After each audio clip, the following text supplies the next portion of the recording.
Do you have a pile of embossing folders and you're really not sure what to do with them? I don't know about you, but embossing folders are probably one of my most unused supplies in my craft room. However, they're probably one of the most versatile supplies. That's why I've compiled some of my favorite ways to use them to help inspire you to get using your stash. Let's get into it.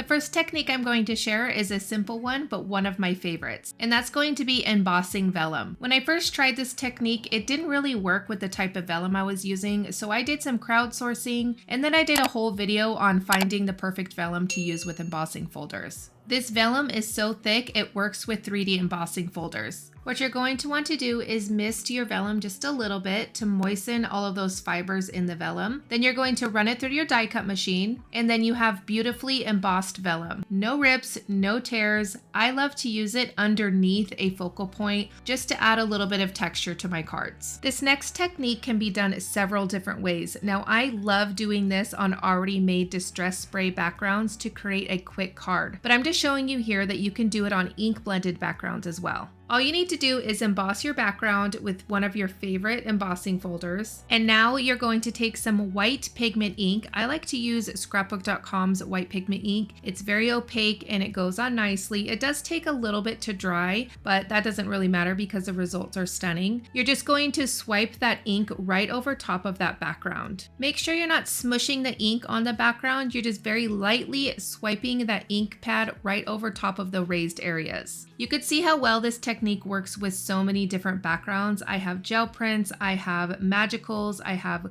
craft cardstock, ink blended backgrounds, watercolor backgrounds, and so much more. The possibilities are really endless with this technique. As you can see, I absolutely love doing this. I think the results are stunning. I wanted to share a quick tip to help you when you're doing this technique. Now, it's really important to rotate the paper so that you get all different angles of the embossed background, especially if you use a 3D embossing folder. I love the white pigment ink just over craft cardstock. The dimension you get is incredible. Now, if you like dimension, just wait for this next technique because it's definitely one of my favorites.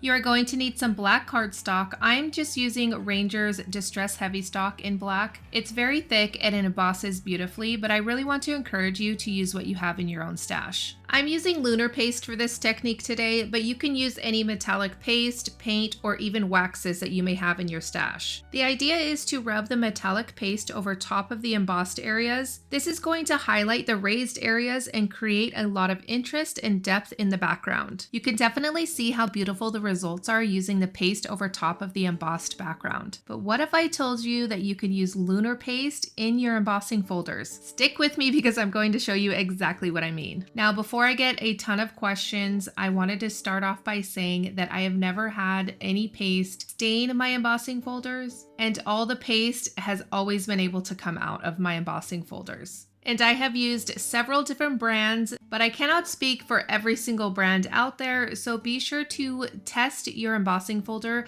with your paste before you fill the entire thing with it. This technique is pretty simple. I'm taking a silicone spatula and adding quite a bit of the paste over top of the embossing folder. You need to add the paste pretty thick because as the paste dries, the water will evaporate, and if you don't add enough of the paste, it will not be thick enough to pull the design up. You can add the paste to either side, it just depends on the look you're going for.